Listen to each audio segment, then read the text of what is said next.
Immediately after the impact that night, I was alert and I was very aware that we had been critically hit. I was injured and it was so very, very painful to move. I could see that my wife, Michelle, was motionless in the passenger seat.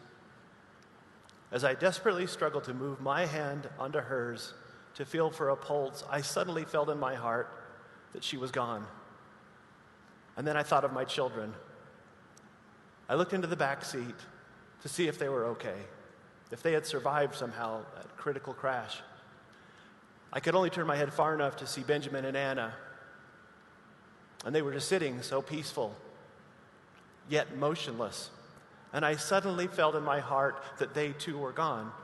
As I sat grieving for my family in the car, how easy and justifiable it would have been for me to go along with him, as it were, in that.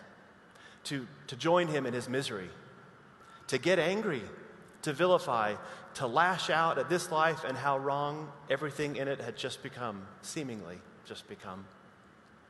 To cry out to heaven, why me? So why didn't that happen?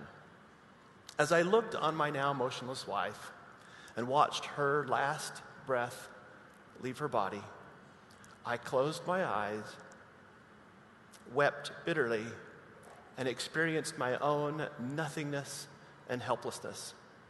Shock, absolutely. Disbelief, yes. But also perhaps the most broken heart and contrite spirit I have ever been able to lay on the altar before the Lord.